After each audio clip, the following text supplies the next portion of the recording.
Hello, this is Michael Olson. I'm the owner of the Effective Agent team. Just wanted to do a quick tutorial, kind of a help when you're selling your home on your own. Trying to decide where to price it can be very difficult, especially when a market is shifting just a little bit.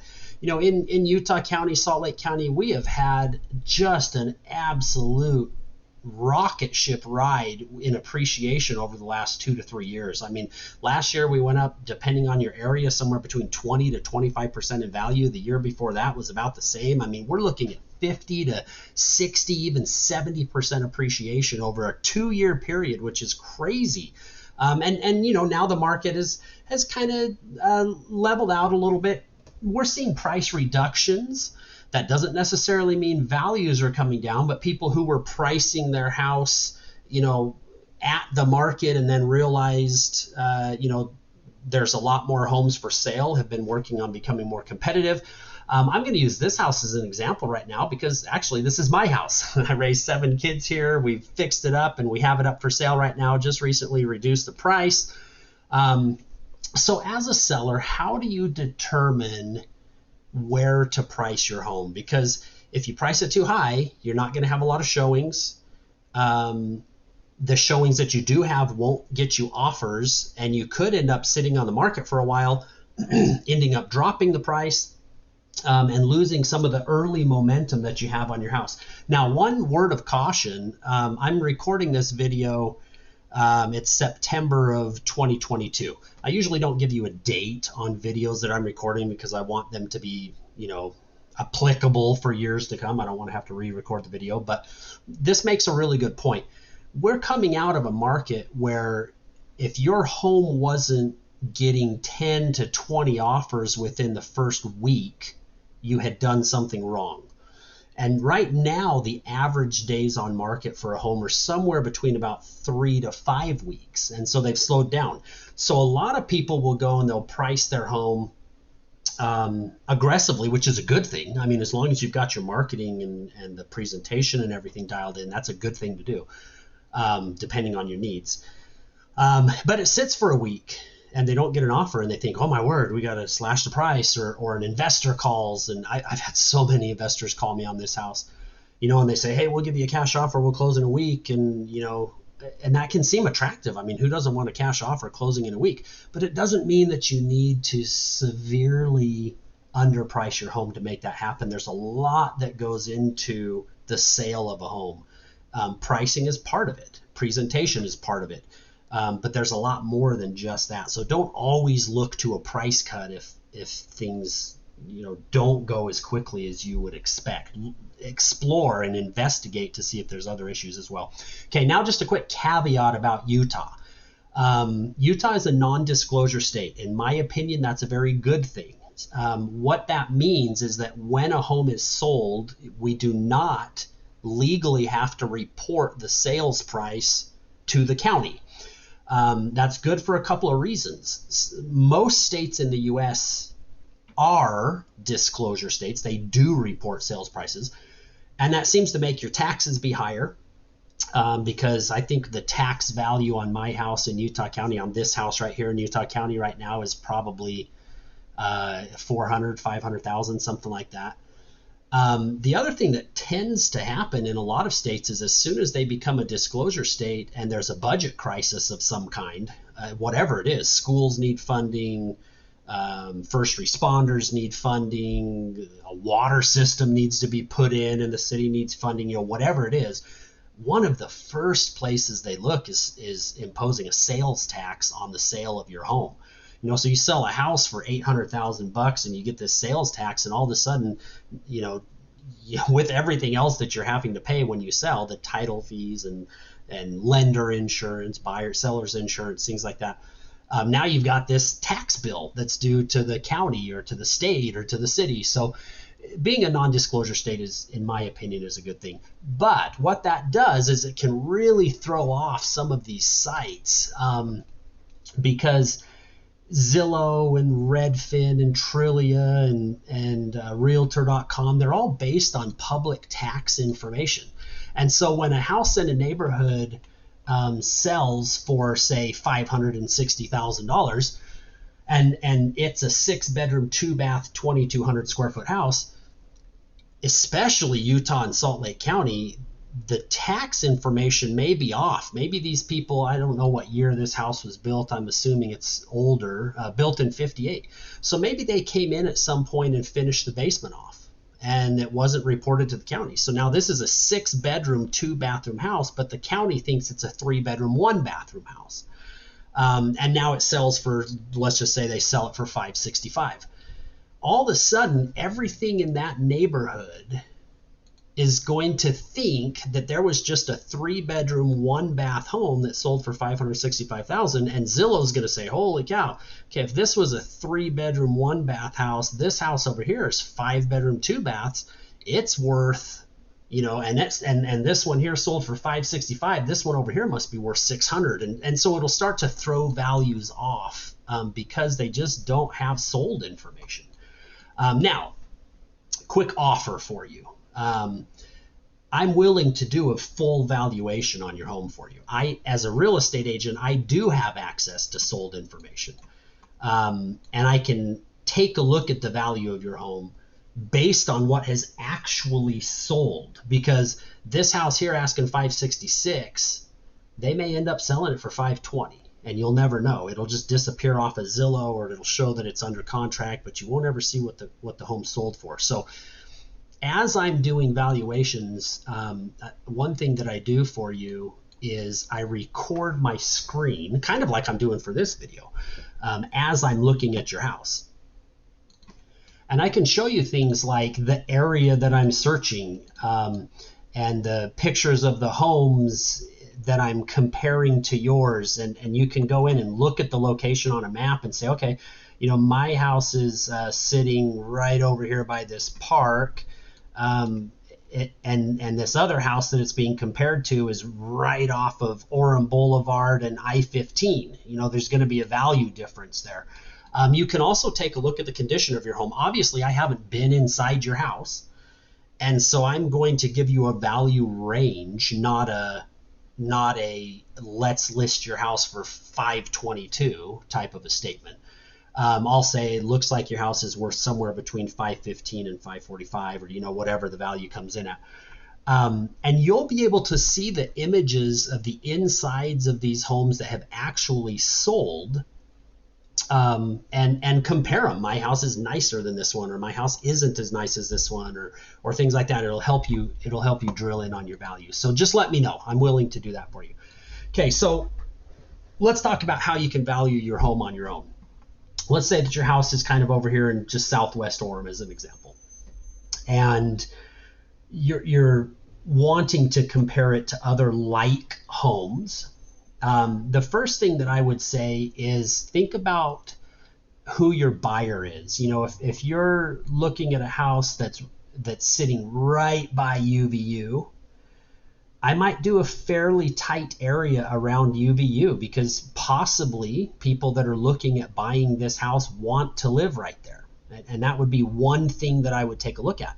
Then I would additionally say, okay, what if they like this area, but they're not necessarily tied to UVU? How far away would somebody be willing to live if we had the exact same house as yours, but 5 miles away somewhere? Would they be willing to live across the lake in Saratoga Springs? Possibly, but probably not, right? American Fork, maybe, but maybe not. So I would, maybe Grandview, Provo area. If your house is in Southwest Orem, they probably would be willing to look at a house that's just 3 minutes further to the south. So as you're looking at this, select an area, and Zillow allows you to draw, but select an area that would be interesting to a buyer who's looking to buy in your area, and try to keep it fairly close, but not so close that you're not seeing your competition. And then you can go into more. I like to set the square footage. Let's say you had a 2,500 square foot house. I try to look at square footage that's about 10% smaller and about 10% larger. So if your house was 2,500 square feet, Zillow doesn't let you put in specific numbers, but 2,000 is about 10% smaller, and 2,750 is about 10% higher. So I try to keep the size fairly similar. Now, remember, I don't want to go off on too many tangents here, but buying a house is kind of like buying food at Costco. The more of a certain unit that you get, the less you pay per unit, right? So buying 1 quart of milk at Target is going to cost you more per cup than buying a 2-pack, 2 gallons of milk at Costco, right? Okay, so the more units you get, the less per unit you pay. Same thing holds true with houses. A 2,000 square foot house compared to a 2,700 square foot house, you're going to pay a little bit more per square foot for the smaller home than you will for the larger home if all else is similar. So it's similar size yard, similar age built, similar condition, similar location, but one's 2,200 square feet, one's 2,700 square feet. The 2,200 square foot house is going to be a little bit more per square foot than the 2,700 square foot house. So keep that in mind. It doesn't make a huge difference, but it is a difference. So we take that and we've got all of these houses. You can then go in and you can say bedrooms and bathrooms. This house, I want to look at homes with over 3 bedrooms and over 2 bathrooms, and it'll kind of narrow it down. And then you can just look and say, okay, what's my competition in this price range and for this type of home? The other thing that I like to do, and a lot of people don't do this, but within a similar boundary again, what could somebody get for the money that I'm asking for my house? So let's go in and reset all of our filters. We're just going to say any. We'll go up here to this more. Yep, down at the bottom you can reset everything. So now we've got your area that's drawn, no restrictions on it, and all that we're going to do. Let's say that you were asking $650,000 for your house. So I'm just going to come in here and bracket what you're asking. And then I'm going to say, okay, what could somebody get if they're shopping for a $650,000 home, and how does my house compare? So we've got a couple houses here that are a little bit older, but they're 3,300, 3,800 square feet. We've got homes that are a little bit newer, 2,700 square feet, so they're smaller but newer. We've got another house here, 3,800 square feet. So if you've got a 2,700 square foot home that was built in 1996, and you're asking $650 for it, you can come and take a look at this and say, okay, well, somebody can get a pretty nice house that's 3,300 square feet for about the same price. You can kind of start to see that, okay, maybe I'm a little bit overpriced, or vice versa. If your house is a 4,200 square foot house built in 1978, you can kind of go in and start looking at that. And use your filters, use your home types. Obviously, if we want to narrow things down, we can get rid of, a bunch of other stuff and kind of narrow down your searches to make it easier for you. So that's how you look at pricing if you're not having me help you out figuring out value. Now, let's say you've already priced your house, and it can be hard to be objective, right? I mean, I want as much money for my house as I can get. That's why you're selling on your own, most likely, is you want to put as much money in your pocket as possible. So you've priced your house, you kind of followed this generally, you've been sitting on the market for 2 weeks and you don't have an offer yet. Are you overpriced? Are you underpriced? Are you probably not underpriced? But what's going on? Now I'm gonna show you some stats, but I want you to be very cautious with what I show you here, because these numbers and percentages that I'm going to show you are assuming that your presentation is spot on. Got great photography, you're syndicating out to a bunch of places, everybody around the country is seeing your house, and by the way, Zillow does not check that box. But you've got your marketing dialed in, you've got your presentation dialed in, and things like that.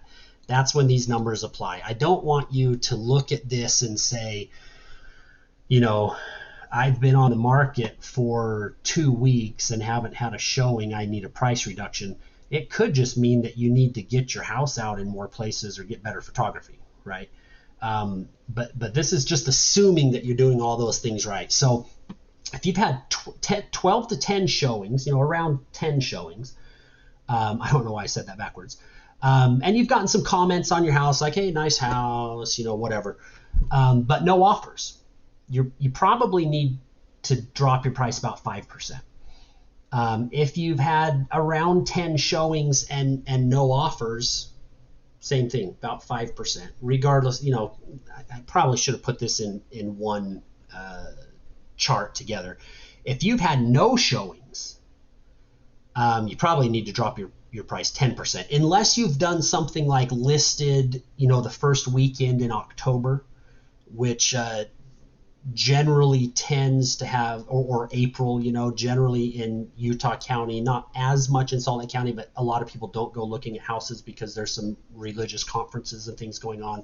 If you list your house and you do an open house right over the top of a BYU home game or University of Utah home game, and nobody comes to look at it, you probably just listed it at the wrong time. But if you've sat for 2 weeks and haven't had showings, you're probably 10% above where you need to be on price. Again, assuming that your marketing and presentation is correct. Not looking at timelines, just numbers. If you've had 10 showings and haven't had an offer, you need to get a price reduction, and then you can come up and kind of figure out where you need to be with that. So hope that this is helpful. You do not want to undersell on your home. If you're trying to save 10 grand on commissions and that's why you're selling it yourself, but you underprice your house by $20,000, now you're doing all the work and you're making less money. At the same time, if you're trying to put the highest amount of money in your pocket because you need it, and that's, we all do, and so you overprice your house and you sit for 2 months, depending on what your motivation and timeline and needs are, that might be a really bad thing. So make sure you've got your pricing dialed in. And like I said earlier, if you have any questions at all about pricing or competition or what a neighbor's house sold for, or if you want me to do a full valuation of your house, video valuation where you can see what I'm looking at, just shoot me an email or a text. My number is 801-447-2421. Shoot me a text or an email or call me, and let's just have a conversation. I'm more than willing to do that for you for free.